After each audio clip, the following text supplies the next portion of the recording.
por psilocibina en pacientes con diagnóstico de cáncer que pone en riesgo la vida. Esta es una publicación, a ver, que se hizo en 2016, de un trabajo que se hizo en Estados Unidos, en la Universidad de Johns Hopkins, que es una universidad muy importante de medicina, en el que trabajaron con 51 pacientes oncológicos que sufrían de depresión y o ansiedad. Ya sabemos que más o menos un 40% de los pacientes con cáncer desarrollan en algún momento de su enfermedad un trastorno del ánimo, como depresión o ansiedad, y los tratamientos actualmente disponibles no son muy efectivos para tratar estas patologías. Entonces, realmente se necesitan nuevos tratamientos. En este trabajo encontraron que con psilocibina, con una sesión de alta dosis de psilocibina, podían reducir en un 80% de los participantes, un poco más del 80% de los participantes, significativamente los niveles de depresión y ansiedad. También lo que fue muy interesante es que la psilocibina en sí mismo no fue lo que produjo esos beneficios en los marcadores de ansiedad y depresión, sino que fue la experiencia que pudieron inducir con psilocibina en estas personas, y que eso fue lo que me dio los beneficios terapéuticos. Para que entendamos un poquito más de qué estamos hablando, les tengo que contar un poquito del protocolo, de cómo fue el estudio. Fue un estudio aleatorizado, controlado con placebo, doble ciego. ¿Esto qué quiere decir?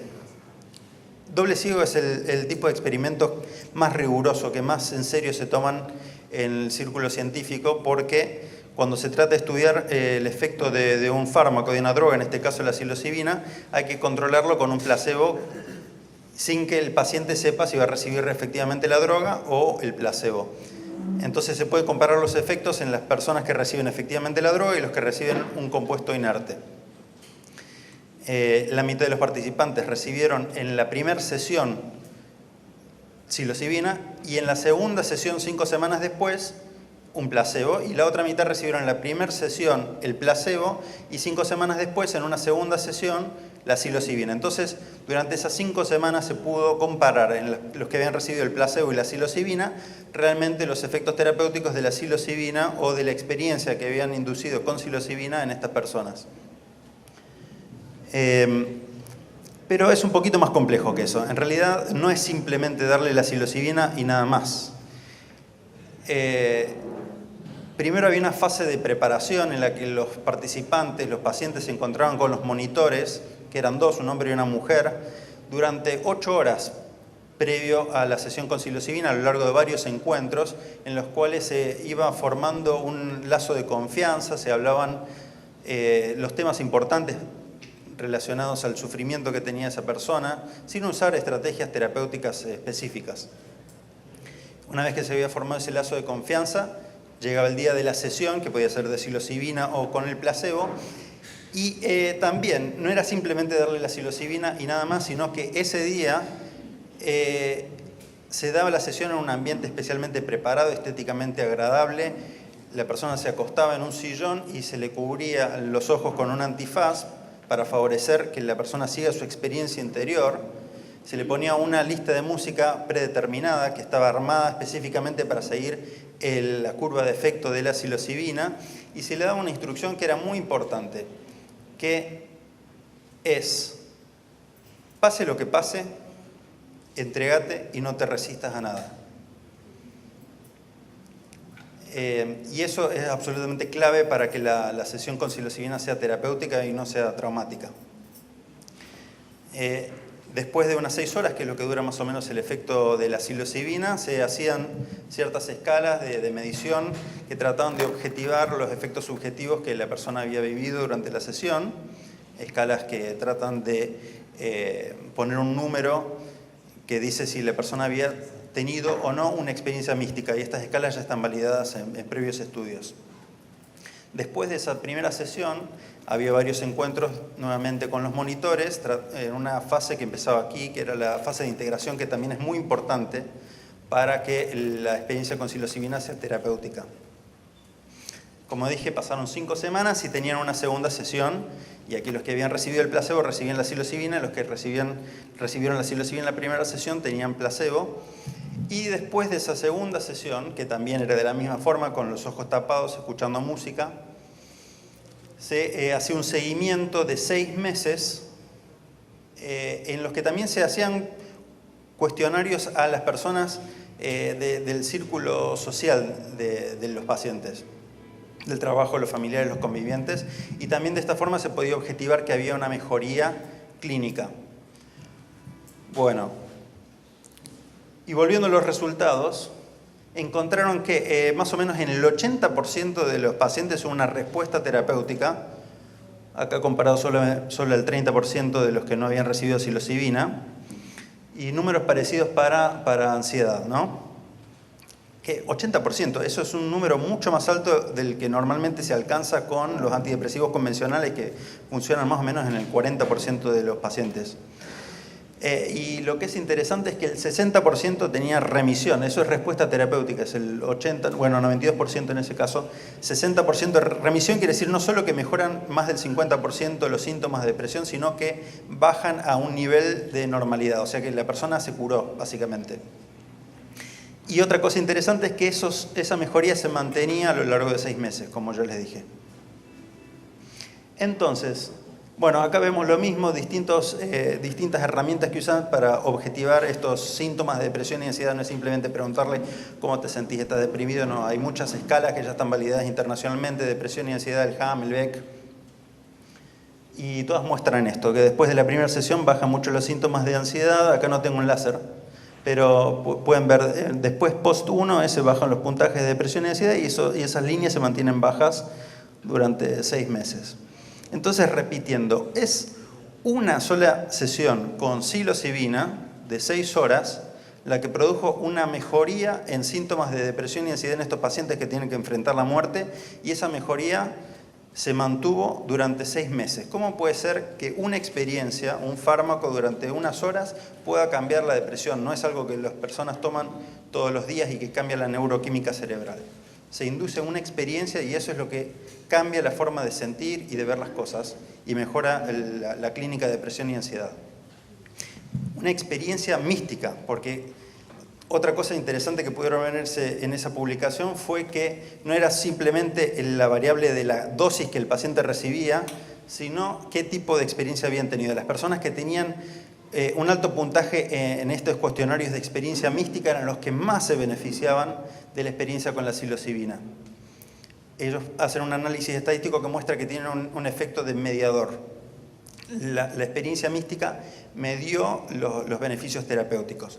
Entonces, una experiencia mística, pero eso no suena muy científico, ¿no?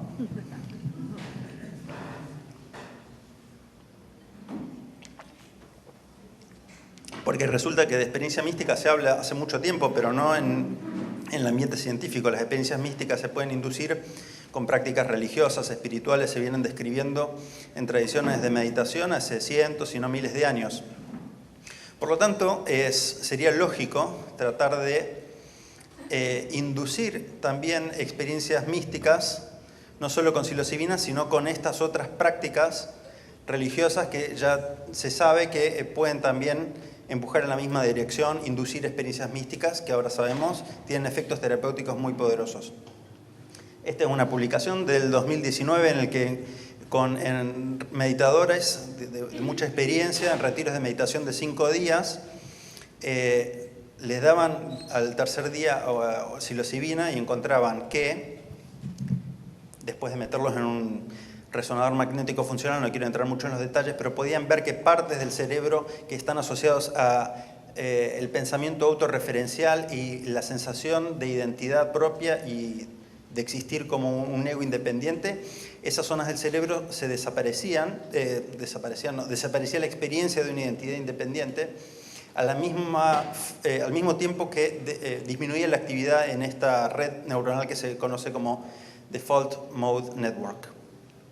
Y vieron que las participantes que hacían un tipo de meditación, esto se daba más que los que hacían otro tipo de meditación. Pero pudieron determinar que había cierto tipo de sinergia entre la meditación y el uso de psilocibina. Pero esto fue un experimento hecho con personas sanas, con meditadores, no con personas con depresión o cáncer. Entonces esto no alcanzó para determinar si realmente hay un efecto terapéutico de la combinación de psilocibina y psicodélicos. Y ahí viene nuestro proyecto, que es entonces agarrar el protocolo de Griffiths de 2016 que les conté, en el que pudieron muy eficazmente usar la psilocibina para inducir una experiencia que mejoró la depresión y la ansiedad en pacientes oncológicos, y combinarla con retiros de meditación para mejorar aún más los beneficios terapéuticos de la experiencia con psilocibina y posiblemente reducir algunos de los efectos adversos que no llegué a mencionar, pero que en general son leves pero molestos, como ansiedad, cuando las personas no tienen suficiente habilidad para entregarse a la experiencia, ¿no? Entonces esto ahora cuenta con la aprobación del Comité de Ética del Hospital Borda, que es el hospital de salud mental más importante en Argentina, y con el financiamiento parcial del CONICET, que es el Consejo Nacional de Investigación y Tecnología de Argentina, que me está financiando en este momento, me apoya con una beca doctoral. Este trabajo se va a dar en parte en el contexto de un doctorado. Entonces no quería terminar solamente contándoles acerca de algo que se va a hacer y no algo que está hecho. Entonces les quiero contar un poquito sobre algunos pacientes que han llegado a mi consultorio y que usaron con fines terapéuticos psilocibina y lo combinaron con retiros de meditación. En Argentina, como en la mayoría de los países del mundo, es complicado legalmente el uso de psilocibina, y lamentablemente los pacientes que quieren usarlo tienen que tomarlo por motus propios, lo tienen que comprar y consumir ellos, y si tienen suerte tienen acceso a la información suficiente como para hacerlo en forma segura, o pueden consultar con un médico o un psicólogo que les puede informar la forma más conveniente de hacerlo o les permita integrar la experiencia que han tenido. Estos son algunos de los pacientes que llegan a mi consultorio, entonces les puedo contar algo sobre ellos. Estos son 6 pacientes que han, la mayoría de ellos pasados por muchos tratamientos para depresión y ansiedad durante muchos años, sin respuesta terapéutica, y decidieron tomar psilocibina y también hicieron un retiro de meditación, prácticas de meditación las semanas previas a la toma con psilocibina, y los 3 días previos a la toma de psilocibina hicieron retiros en silencio de meditación de la atención abierta, es decir, sin poner foco en un objeto en particular como la respiración, simplemente estando en contacto con lo que pasa a ellos mismos y en el contexto inmediato, ¿no? Y acá podemos ver puntajes de depresión. Este BDI es uno de las herramientas más usadas para depresión. Es un inventario que completa el mismo paciente, le lleva 5 minutos, hay 21 ítems. Y eso da un puntaje que ven ahí a la derecha: 0 a 3 es mínimo, 14 a 19 es leve, 20 a 28 es moderado, 29 a 63 es grave. Esta paciente, por ejemplo, ya venía con depresión hacía muchos años. 6 semanas antes de su sesión tenía 50 puntos en el BDI. Una semana después, 0 puntos. 7 semanas y 11 semanas después, niveles de depresión leve. O sea que mejoró mucho su nivel de depresión y se mantuvo así durante varios meses. 2 semanas antes, para el segundo paciente, tenía una depresión leve a moderada, y mínima 2 semanas después. Es interesante que pacientes también con depresión leve y moderada disminuyen mucho sus puntajes de depresión, porque los tratamientos convencionales con antidepresivos para depresión moderada y leve, la verdad que no son muy efectivos y no hay mucha evidencia de que funcionen. Entonces posiblemente esto sea una respuesta para esos problemas también. Pero bueno, ¿qué quiere decir un puntaje de 50 del BDI? No sé cómo venimos de tiempo.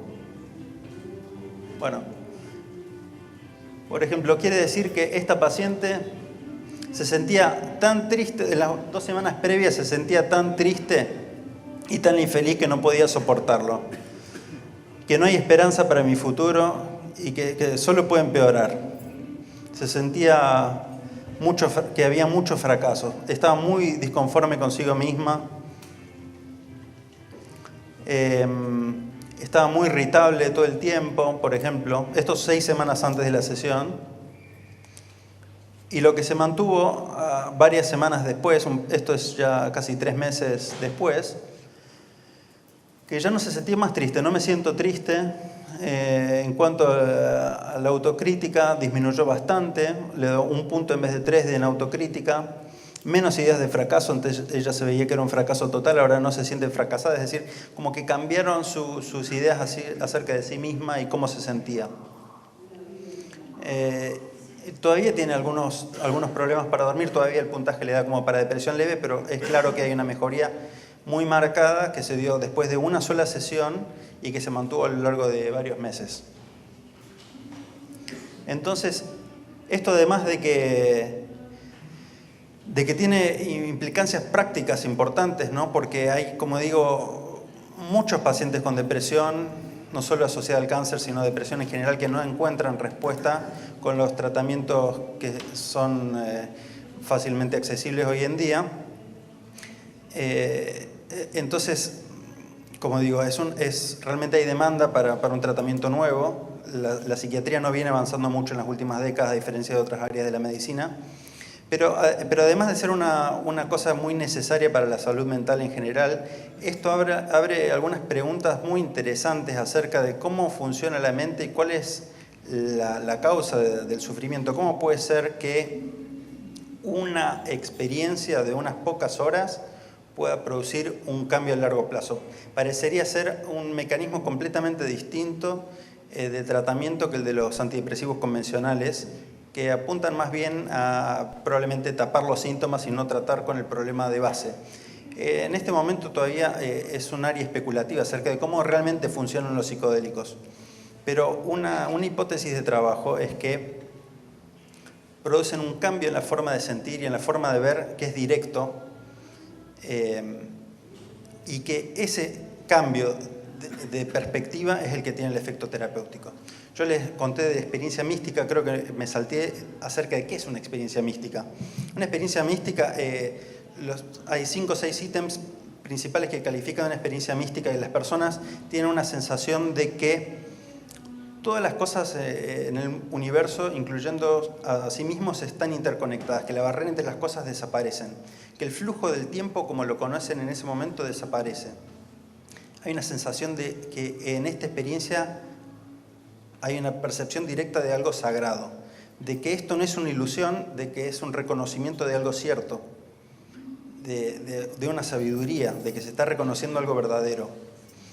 Y de que es muy difícil de explicar esto con palabras. Cuando se cumplen estos ítems, podemos hablar de una experiencia mística. Pero místico suena como muy fuera de lo normal, muy fuera de lo natural, como un flash. Pero posiblemente tenga que ver con reconocer las cosas de una forma distinta a lo cotidiano, pero no menos ciertas, quizás de una forma más cierta o más natural, y que ese reconocimiento de cómo son las cosas sea lo terapéutico. A mí me gusta usar el ejemplo de, imagínense, de que crecieron toda la vida desde la niñez enamorados de alguien que vivía al lado de su casa y lo veían todos los días, y ustedes estaban profundamente enamorados de esa persona, pero lamentablemente esa persona no los quiere, los detesta, piensan que son unos idiotas, que no son dignos de ser queridos o tener amor, y viven de esa forma durante años, toda la vida, con historia de sí mismos acerca de quiénes son y que no se merecen ser queridos y no se merecen atención de la persona que ustedes quieren. Hasta que un día, de pura casualidad, quizás se dan cuenta, escuchando hablar esa persona con otra persona, que en realidad esa persona siempre los quiso, siempre estuvo enamorada de ustedes, pero nunca habían aprendido a reconocer las señales. Siempre habían estado confundidos acerca de cómo eran las cosas. En ese momento, esa persona que siempre se sintió una basura, quizás puede dejar de sentirse como una basura, porque la causa de que esa persona se sienta mal dejó de estar, que eran ideas que tenía que eran quizás innecesarias. De esa forma, una experiencia de unos pocos minutos de ver las cosas de otra forma y estar convencidos de que esta vez sí es correcta la perspectiva, eso puede tener efectos a largo plazo en el bienestar de salud mental de esta persona, sin que eso sea fácilmente explicable por mecanismos farmacológicos o fisiológicos o cerebrales. Entonces es posible que las personas se relacionen con su propia vida, consigo mismos, llenos de ideas que vienen acumulando de hace mucho tiempo, que son innecesarias, desadaptativas y no son ciertas. Y un momento de unas pocas horas de poder tener una experiencia directa con una sensación de certeza de que las cosas son distintas, puede tener un efecto terapéutico a largo plazo. Pero eso es solo una hipótesis. Eso es todo. Si quieren hacer preguntas, tenemos unos minutos. ¿Sí?